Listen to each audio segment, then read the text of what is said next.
नमस्कार मित्रांनो, आज आपण हा पण घेऊ equations reducible to pair of linear equation in two variables. ठीक आहे, आपला क्रॅमर्स रोजचा प्रॅक्टिस सेट संपला मागच्या व्हिडिओमध्ये. ठीक आहे, तर आज आपण काय पॉईंट घेणार आहे, equations reducible to a pair of linear equation in two variables. आतापर्यंत आपल्याला linear equation in two variable आयता दिलेले होते, त्याला फक्त आपल्याला मेथडने सॉल्व्ह करायचं होतं. आता याच्यामध्ये या टॉपिक मध्ये काय आहे की इक्वेशन आपल्याला दिलेले असतील पण ते linear equation in two variable नसतील, तर त्यांना linear equation in two variable मध्ये रिड्यूस करा, त्यानंतर त्याला सॉल्व्ह करा. तर अशी मेथड ही आहे. ठीक आहे, कशा प्रकारे सॉल्व्ह करायची ते आपण पुढे बघणार आहोत. पण त्याआधी एक ऍक्टिव्हिटी आहे फेसबुक पेज नंबर 16 वर. ठीक आहे, ते आहे कम्प्लीट द फॉलोइंग टेबल. एक टेबल कम्प्लीट करा, त्याच्यामध्ये 3 कॉलम आहे, इक्वेशन, नंबर ऑफ व्हेरिएबल्स आणि whether linear or not. Equation काय दिले बघा, पहिला इक्वेशन आहे 3/x - 4/y = 8. आता linear equation in two variable आहे किंवा नाही ते फक्त याच्यावरून बघायचं. ax + by = c या फॉर्म मध्ये असेल तर linear equation in two variable आहे, अदरवाइज नाही. 3/x - 4/y = 8. ठीक आहे, आता याच्यामध्ये नंबर ऑफ व्हेरिएबल किती आहे, 2. x y हे 2 व्हेरिएबल्स आहेत. Whether linear or not linear, कारण या फॉर्म मध्ये आहे इक्वेशन नाही, म्हणून नॉट लिनियर. पुढे 6/x - 1 + 3/y - 2 या फॉर्म मध्ये आहे ax + by = c नाही, पण त्याच्यामध्ये व्हेरिएबल किती आहे, 2 x y, त्याच्यामध्ये 2 व्हेरिएबल्स आहेत 2. लिनियर इक्वेशन आहे नाही, मग नॉट लिनियर.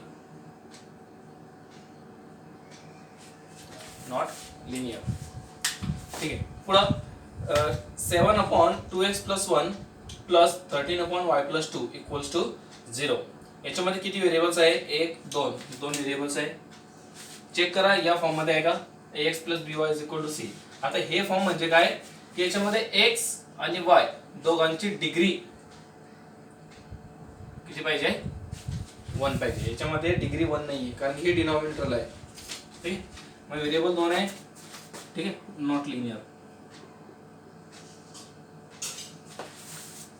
पुढे 14/x + y + 3/x - y = 5.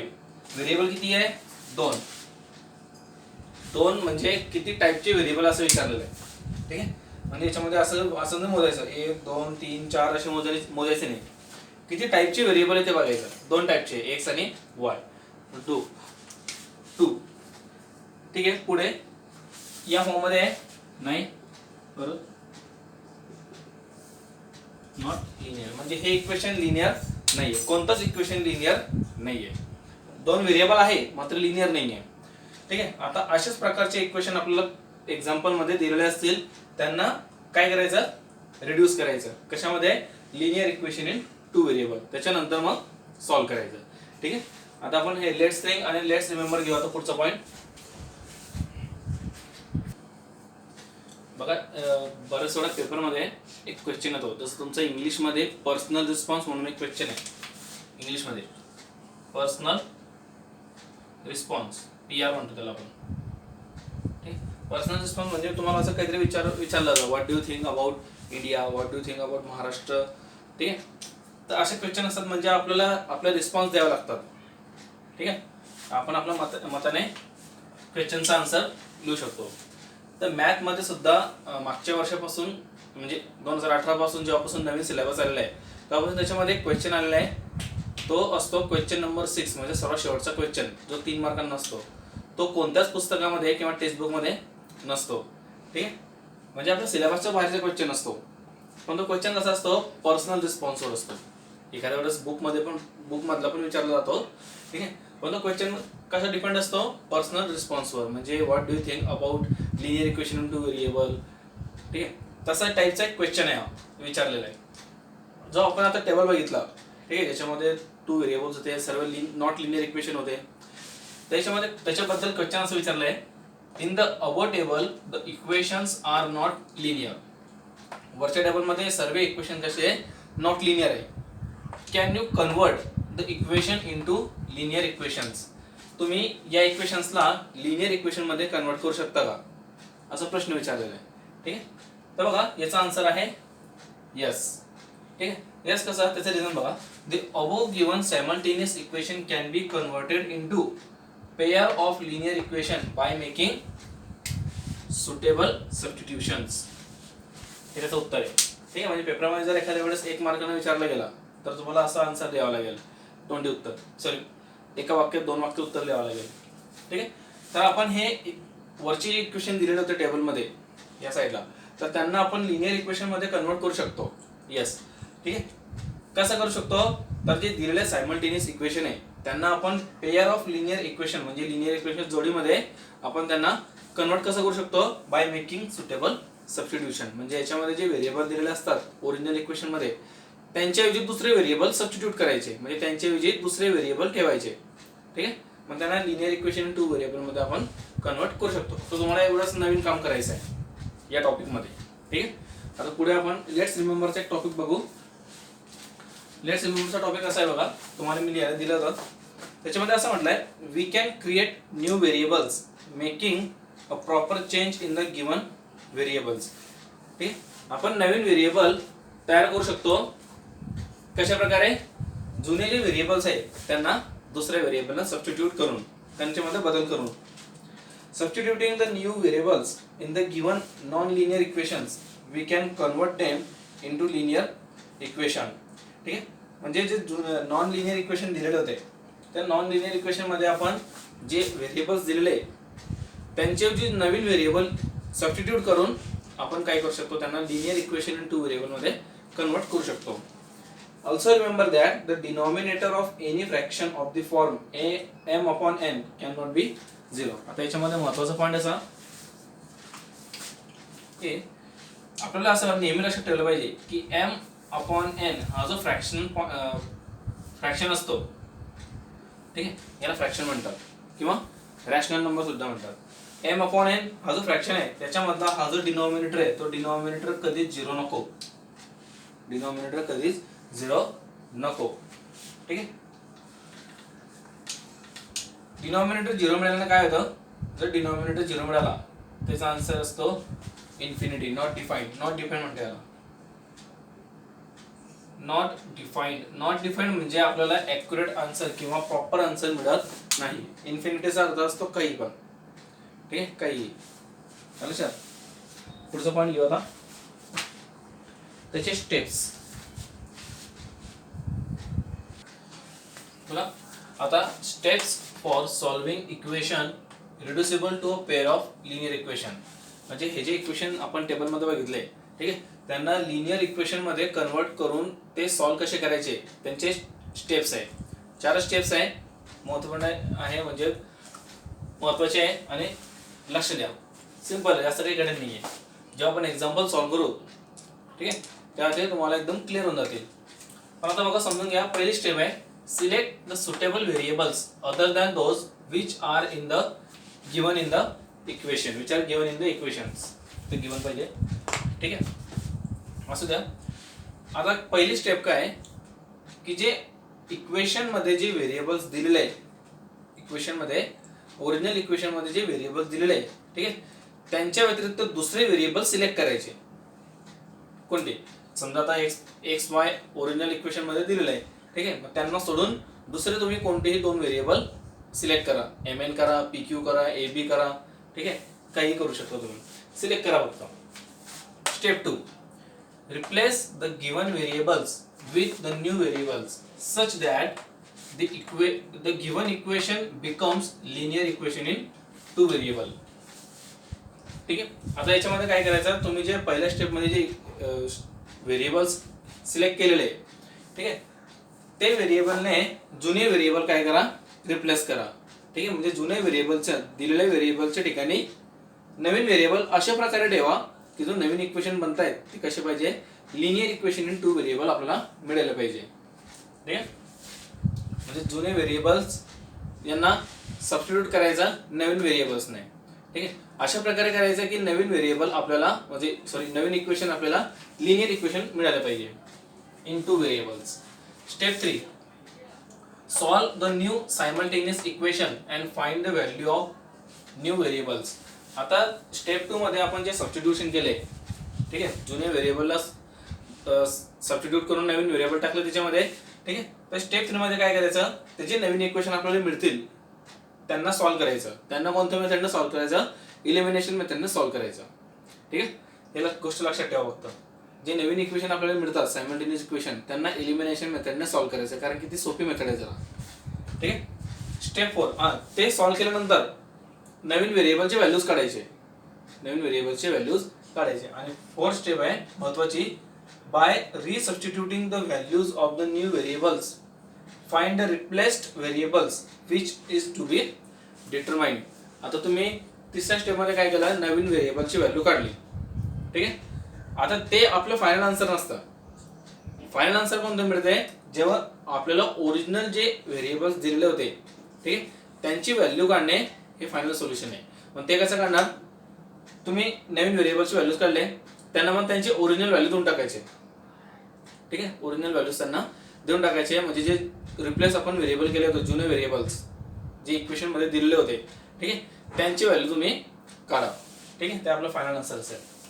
बघा शॉर्ट मध्ये सांगतो परत, पहिली स्टेप काय, इक्वेशन तुम्ही सिलेक्ट करून घ्या. तुम्हाला MN टाकायचं आहे का AB टाकायचं आहे का PQ टाकायचं आहे, ठीक आहे, का ST टाकायचं आहे, तर तुम्ही सिलेक्ट करून घ्या. मग पुढची स्टेप काय आहे की जे इक्वेशन मध्ये जे ओरिजिनल इक्वेशन मध्ये जे व्हेरिएबल्स दिलेले आहेत त्यांना नवीन व्हेरिएबल्सने सबस्टिट्यूट करायचं, रिप्लेस करायचं. अशा प्रकारे करायचं की नवीन इक्वेशन आपल्याला लिनियर इक्वेशन मिळायला पाहिजे, ठीक आहे. तिसरी स्टेप, जे नवीन लिनियर इक्वेशन मिळालेले आहे त्यांना सॉल्व्ह करा आणि नवीन व्हेरिएबलचे व्हॅल्यूज काढा. आणि चौथी स्टेप काय आहे, जे तुम्ही रिप्लेस केलं होतं सेकंड स्टेप मध्ये त्यांना त्यांची ओरिजिनल व्हॅल्यू देऊन टाका आणि जे ओरिजिनल इक्वेशन मध्ये जे व्हेरिएबल असतील त्यांची व्हॅल्यूज फाइंड करा. झालं सोल्युशन. हे इक्वेशन प्रॅक्टिस सेट मध्ये आपल्याला फक्त 4च इक्वेशन दिलेले आहे, पण ते इतके मोठे मोठे आहे, ठीक आहे, त्याच्यामध्ये परत ते सॉल्व्ह करावे लागतात. तर जरा जेव्हा प्रॅक्टिस सेट सुरू होईल तेव्हा व्यवस्थितपणे लक्ष द्यायचं, ठीक आहे. आता आपण बघा एखादा एक्झाम्पल घेऊ, मग त्याच्यानंतर नेक्स्ट व्हिडिओ मध्ये प्रॅक्टिस सेट घेऊ. आता एक्झाम्पल घेऊ आपण, एक्झाम्पल घेऊ. आता एक्झाम्पल बघा, त्याच्यामध्ये काय म्हटलंय, सॉल्व 4/x + 5/y, सॉरी हे 5/y, 4/x + 5/y = 7. आणि दुसरा इक्वेशन आहे 3/x + 4/y = 5. आता हे नॉट लिनियर इक्वेशन आहे, हे लिनियर इक्वेशन नाहीये. त्यांना आता आपल्याला स्टेप बाय स्टेप सॉल्व्ह करायचं आहे, ठीक आहे. बघा, तर दिलेला इक्वेशन आहे इट द्या 4/x + 5/y = 7. हा पहिला इक्वेशन. आता याचा अर्थ कसा आहे, हा 4/x म्हणजे आपण याला असं लिहू शकतो 4 × 1/x, कारण की हा 4 कुठे मल्टिप्लाय आहे, वरती मल्टिप्लाय आहे, ठीक आहे. म्हणजे 4/x लिहा का 4 × 1/x लिहा, सारखंच आहे. तसंच 5/y ला आपण असं लिहू शकतो 5 × 1/y, कारण की पुढे मल्टिप्लाय आहे, ठीक आहे. म्हणजे हा 4 5 खाली उतरवला फक्त, पण तिथं वरती मल्टिप्लाय 1च राहील. म्हणजे 4 × 1 4, नाही तर 5 × 1 5. आलं लक्षात. ते यांना अशा प्रकारे लिहायचे. तर बघा 4/x ला आपण असं लिहू 4 × 1/x + 5/y ला 5 × 1/y = 7. याला म्हणतात इक्वेशन 1, ठीक आहे. व्यवस्थित लक्ष द्या, स्टेप बाय स्टेप. पहिला इक्वेशन झाला. चला दुसरा इक्वेशन घ्या, 3/x + 4/y = 5.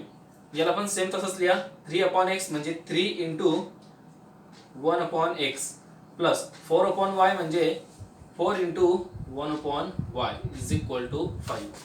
याला म्हणा इक्वेशन 2, ठीक आहे. आता इक्वेशन 1 आणि इक्वेशन 2 याच्यामध्ये बघा आपण काय करत होतो, पहिली स्टेप काय की आपण व्हेरिएबल सिलेक्ट करायचे की आपल्याला कोणते व्हेरिएबल सबस्टिट्यूट करायचे, नवीन व्हेरिएबल सिलेक्ट करायचे. MN घ्या, AB घ्या, PQ घ्या, ST घ्या, कोणतेही घेऊ शकता तुम्ही, तुमच्या मनावर आहे, ठीक आहे. फक्त त्याच्यामध्ये अजून स्टेप होतं, other than those who are given in the equation. Equation मध्ये जे दिलेले आहे त्यांना सोडून दुसरे कोणतेही XY परत घ्यायचे नाही. मग MN घेऊ समजा, ठीक आहे. MN घेऊ. तर बघा रिप्लेस कसं करायचं, पहिली स्टेप फॉलो करायची. दुसरी स्टेप, इक्वेशन 1 इक्वेशन 2 मध्ये आता काय कॉमन आहे त्याच्यामध्ये प्रत्येक ठिकाणी तुम्हाला बघा 1 upon x 1 upon x 1 upon Y 1 upon Y दिसतंय. पहिल्या इक्वेशन मध्ये तुम्हाला 1 अपॉन एक्स 1 अपॉन वाय दिसतंय. दुसऱ्या इक्वेशन मध्ये पण 1 अपॉन एक्स 1 अपॉन वाय दिसतंय. ठीक आहे, त्यांनाच रिप्लेस करा नवीन व्हेरिएबल्स नाही. इथे कसं म्हणायचं, replacing 1 upon x by m and 1 upon y by n in equation 1 and 2 we get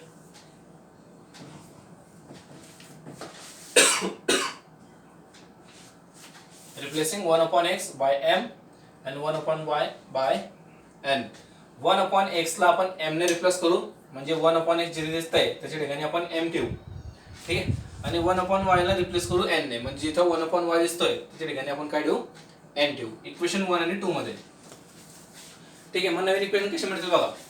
आता 4 हा 4 ऍज इट इज दिला. 1 अपॉन एक्स च्या ठिकाणी आपण काय रिप्लेस करतोय, m. मग तो दिला m 4m plus 5 into 1 upon y. 1 upon y च्या ठिकाणी आपण काय रिप्लेस करतोय, n. मग हा 5 आणि त्याच्या पुढे n इज इक्वल टू 7. हा नवीन इक्वेशन मिळाला, त्याला म्हणा इक्वेशन नंबर 3. बघा मिळाला नवीन equation 4m plus 5n is equal to 7. हे x y हे जुने व्हेरिएबल्स आहे, m n हे नवीन व्हेरिएबल्स आहे. ठीक आहे, आता हा लिनियर इक्वेशन मिळाला बरोबर. ax plus by equal to c या फॉर्म मध्ये आपल्याला इक्वेशन तो मिळालेला आहे.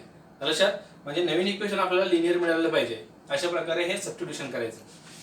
ठीक आहे, आता दुसरं इक्वेशन त्याच्यामध्ये 3 इंटू 1 अपॉन एक्स म्हणजे m plus 4 into 1 upon y म्हणजे n आणि इज इक्वल टू 5. इक्वेशन 4. ठीक आहे, आता हे दोन इक्वेशन जे नवीन मिळालेले आहेत त्यांना सॉल्व्ह करायचा एलिमिनेशन मेथडने. ठीक आहे, आता हे एलिमिनेशन मेथडने सॉल्व्ह करण्यासाठी त्याचे दोन आपण हे कोएफिशिएंट इक्वेट करू. आता कोणते कोएफिशिएंट इक्वेट करायचे, समजा 4 आणि 3 m चे. आता m चे कोएफिशिएंट कोणते कोणते आहे, 4 आणि 3. आता हे 3 वरून 4 मिळत नाही, 4 वरून 3 मिळत नाही. मग अशा प्रकारे काय करायचं, यांना इक्वेट करण्यासाठी त्यांचा एलसीएम घ्यायचा. काय घ्यायचा, एलसीएम. ठीक आहे, लिस्ट कॉमन मल्टिप्लायर. आता एलसीएम कसं काढणार, 3 4 चा एलसीएम काढायचा आहे. ठीक आहे, आता 3 ने डिवाइड करा, 3 1 जा 3, हा 4 ॲज इट इज. परत 4 ने डिवाइड करा, 4 1 जा 4. यांचं मल्टिप्लिकेशन करा, 3 इंटू 4 किती, 12. म्हणजे इथून आपण 12 मिळू शकतो, इथे 12 मिळू शकतो. फक्त आपल्याला काय करावं लागेल, इक्वेशन 1 ला सॉरी इक्वेशन 3 ला 3 ने मल्टिप्लाय करा आणि इक्वेशन 4 ला कितीने, 4 ने मल्टिप्लाय करा. ठीक, म्हणजे आपण m चा कोएफिशिएंट इक्वेट करू शकतो. हे एलिमिनेशन मेथडने सॉल्व्ह करा. ठीक आहे, मल्टिप्लाइंग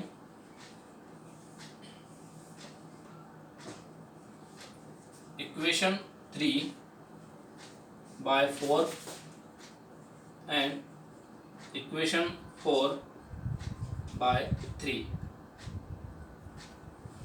इक्वेशन 3 ला 4 ने मल्टिप्लाय करा आणि इक्वेशन 4 ला 3 ने मल्टिप्लाय करा. ठीक आहे, देयरफॉर मग नवीन इक्वेशन मिळते. इक्वेशन 3 ला 3 ने मल्टिप्लाय करताय, 3 into 4 12m plus 3 into 5 15n is equal to 3 into 7 21. Equation 5. Equation 4 ला 3 ने सॉरी इक्वेशन 3 ला इक्वेशन 4 ला 3 ने. ठीक आहे,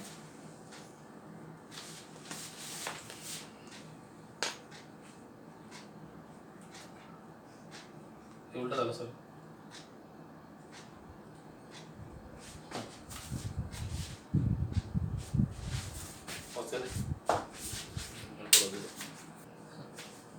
मल्टिप्लाइंग इक्वेशन 3 by 3 आणि इक्वेशन 4 by 4. इक्वेशन 3 ला 3 ने मल्टिप्लाय करू आणि इक्वेशन 4 ला 4 ने. ठीक आहे, मग इक्वेशन आता 4 ने मल्टिप्लाय करा. ठीक आहे, 4 3 जा 12m प्लस 4 4 जा 16n इज इक्वल टू 4 5 जा 20. इक्वेशन 6. आता हे सबट्रॅक्ट करा. इक्वेशन 5 मधून इक्वेशन 6 सबट्रॅक्ट करू. Subtracting equation 6 from equation 5. Equation 6 हा इक्वेशन 5 मधून सबट्रॅक्ट करू. ठीक आहे, मग इक्वेशन 5 वरती लिहा. 12m plus 15n is equal to 21. ठीक आहे, आणि 12m plus 16n is equal to 20. Subtraction करा. आता 12m कट होतील. 15 मायनस 16 मायनस 1 म्हणजे minus n is equal to 21 minus 21, that is n is equal to minus 1. एक्सची व्हॅल्यू सॉरी n ची value मिळाली मायनस 1. आता हे कोणत्याही इक्वेशन मध्ये n ची व्हॅल्यू टाका आणि आपण m ची व्हॅल्यू काढू शकतो. ठीक आहे, समजा आता 4 मध्ये टाकू. मग n इक्वल टू मायनस 1 हे आपण काय करू, इक्वेशन 4 मध्ये टाकू. ठीक आहे, put n equal to minus 1 in equation 4. Equation 4 3m plus 4n is equal to 5. therefore 3m plus 4 into n ची value minus 1 equal to 5. therefore 3m plus 4 into minus 1 minus 4 equal to 5. therefore 3m minus 4 तिकडे घ्या, plus होतील 5 plus 4 9. m ची value करताना मग ठीक आहे 3 मल्टिप्लायच तिकडे घ्या, डिवाइड होतील m equal to 9/3. therefore m is equal to 3. हे झाली स्टेप 3. नवीन व्हेरिएबलची व्हॅल्यू काढा. आता चौथी स्टेप काय आहे, फायनल स्टेप, की जे आपण रिप्लेसमेंट केलं होतं. ठीक आहे, त्यांना त्यांचे ओरिजिनल व्हॅल्यू तरी सबस्टिट्यूट करा. Replacing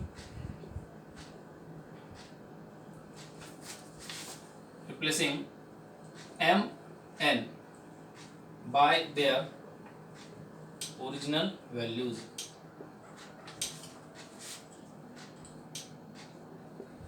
Replacing m n by their original values. ठीक आहे, m n ला त्यांचे ओरिजिनल व्हॅल्यू देऊन टाका. आता m काय होतं 1/x.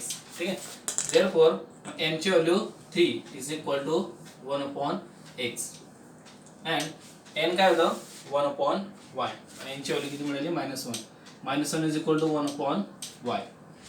therefore आता x इथे डिवाइडला आहे, इकडे घ्या मल्टिप्लाय आणि इकडचं 3 मल्टिप्लाय तिकडे डिवाइड होईल. ठीक आहे, म्हणजे x is equal to 1/3. x डिवाइडला होता तो मल्टिप्लाय केला. ठीक आहे, या साईडला, आणि 3 जो मल्टिप्लायला होता तो इकडे घेतला डिवाइड. अँड